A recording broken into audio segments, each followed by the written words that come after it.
Away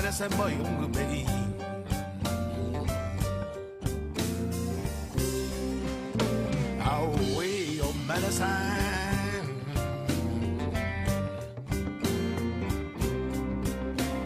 away your medicine, away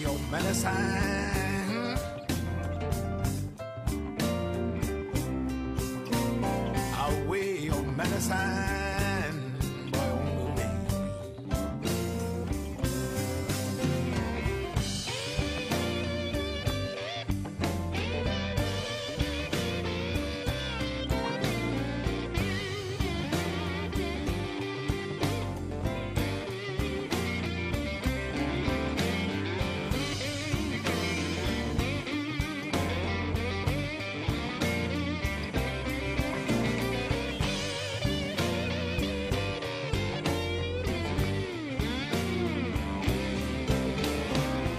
Woman is a woman's on me.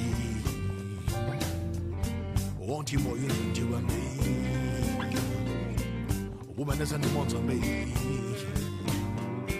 Won't you more you and me?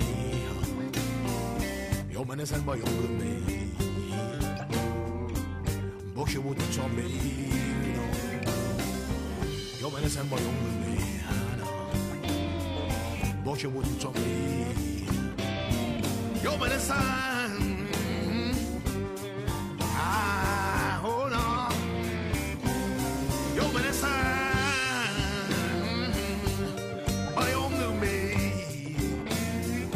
Yeah.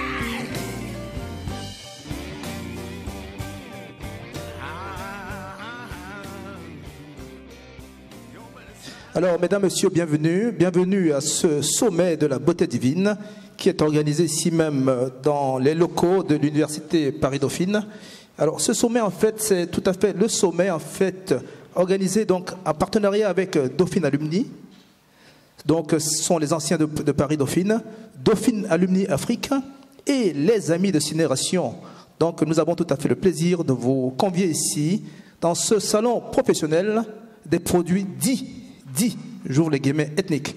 D'accord. Alors, la question est simple. Une niche ou émergence d'un marché nouveau dans l'industrie cosmétique, cosmétique alimentaire naturelle, validité scientifique, valorisation sociale, quelles perspectives économiques du retour au naturel?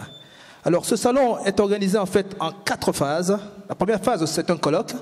Et alors, nous aurons avec nous d'éminents scientifiques. On aura des philosophes, égyptologues, politologues, historiens, psychanalystes, sociologues, économistes, financiers, praticiens et médecins.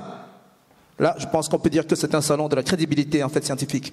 Des invités témoins. Alors, on va l'agrémenter avec un défilé de mode, ce qui n'est pas pour me déplaire, et quelques animations culturelles.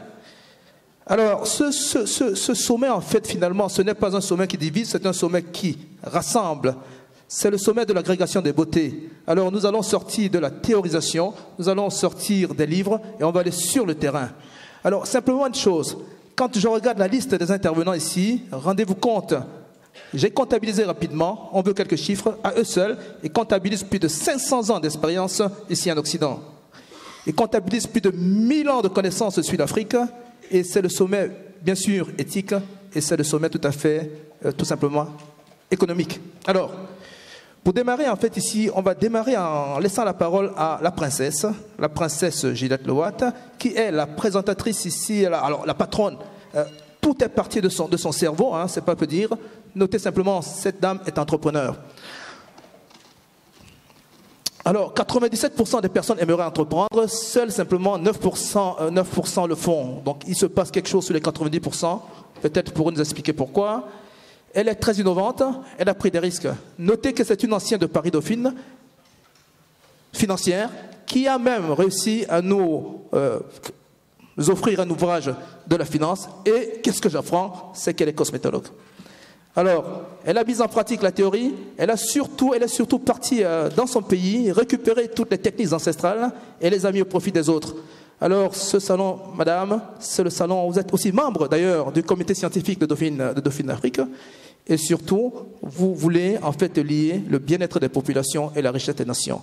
Mesdames, Messieurs, Madame Gillette Lowatt.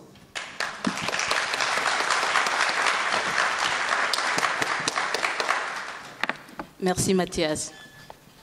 J'espère que vous m'entendez.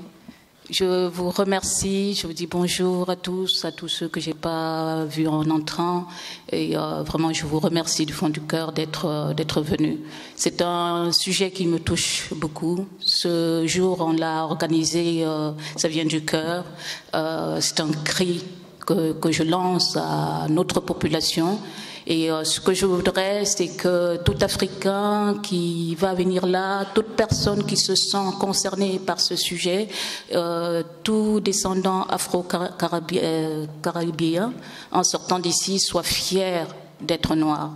Qu'il n'ait plus honte, qu'il n'ait plus à baisser la tête, à croire que s'il n'a pas la couleur de l'emploi, il ne peut pas trouver un emploi.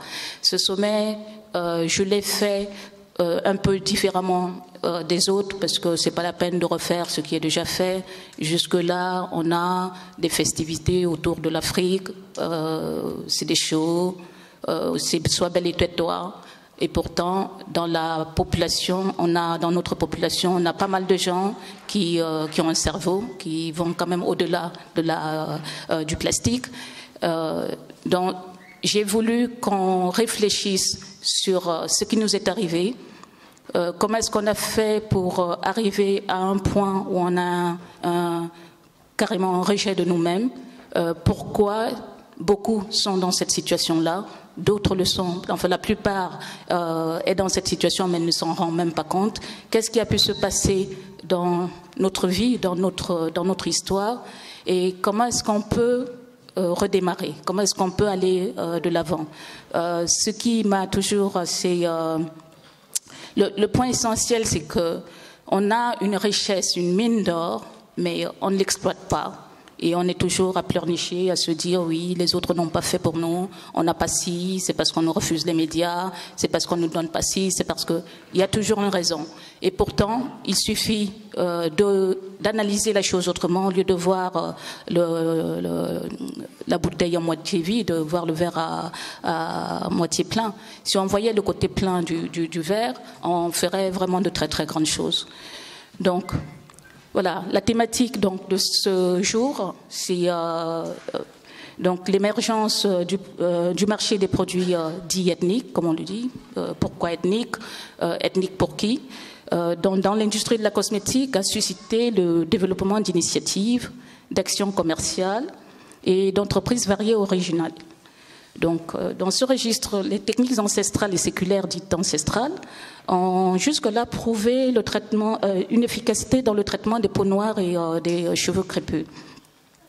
La mise en lumière de la cosmétique alimentaire naturelle devient aujourd'hui l'espoir pour des millions de personnes d'entretenir efficacement leurs cheveux et leur peau à partir de produits 100% naturels. Donc la visée de ce colloque est de s'interroger sur la validité scientifique, les débouchés économiques et la valorisation sociale de ces méthodes. Beaucoup ne savent même pas que ces méthodes existent. Aujourd'hui, si vous regardez dans la rue, sur 10 personnes, sur 10 femmes qui vont passer, 9 portent des perruques. Pourquoi ? Ce n'était pas le cas il y a 10 ans, ce n'était pas le cas il y a 20 ans et encore moins le cas il y a 30 ans.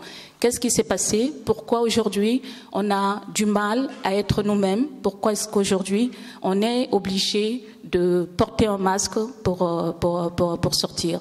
Donc l'objectif de ce sommet est vraiment d'expliquer aux gens qu'on peut faire autrement, qu'il y a des moyens de vivre avec ses cheveux, il y a des moyens de vivre avec sa peau et que cette peau ou ces cheveux qu'on refuse, en fait, c'est, comment dire, si on sait soigner nos cheveux, ces cheveux donneront une beauté à coiffer le monde. Merci.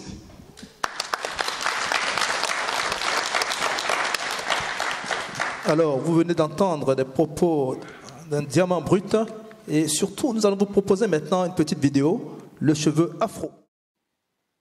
Le cheveu afro.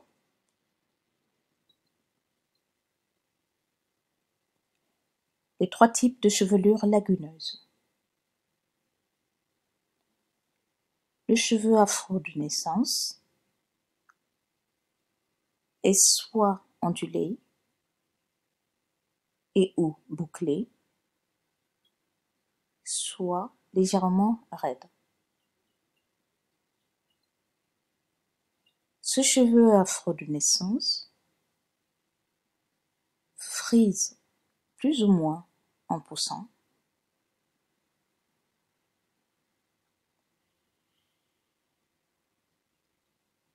Et ou crêpe plus ou moins en se fortifiant.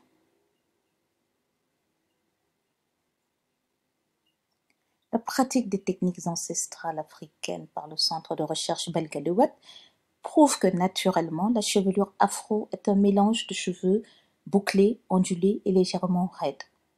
Chez certains sujets, la composante bouclée est majoritaire comme chez cette momie de la tombe 308. Aujourd'hui, grâce à la pratique des techniques ancestrales africaines des soins cosmétiques naturels, la jante noire, même non métissée, peut retrouver cette texture bouclée du cheveu afro.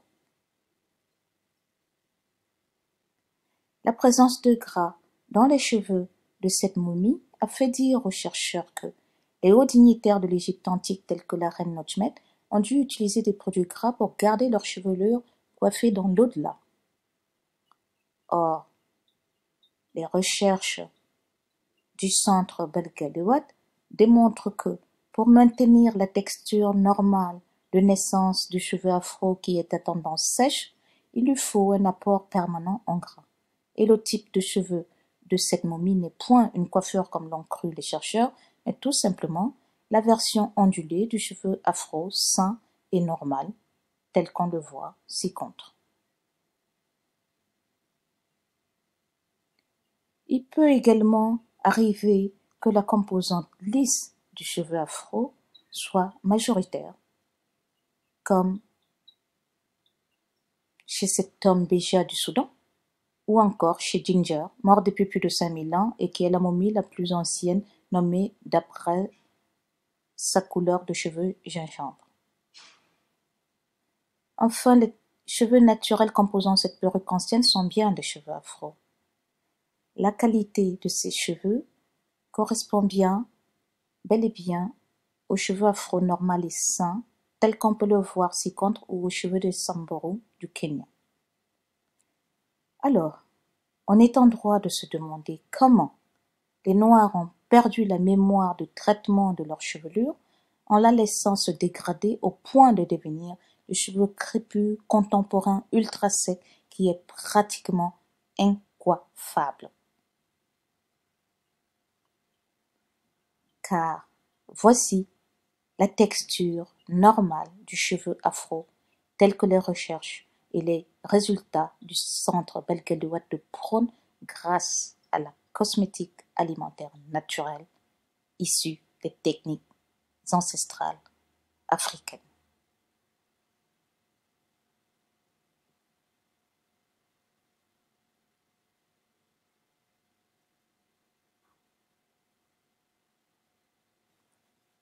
Merci pour cette présentation en fait très technique et qui nous permet de comprendre la richesse du cheveu. D'ailleurs, j'étais très surpris. Une fois, j'étais couché et madame en fait avait un foulard sur la tête. Elle m'a expliqué que finalement, c'était le meilleur moyen pour elle d'avoir de très beaux cheveux pour moi le lendemain. Alors, j'ai rien compris.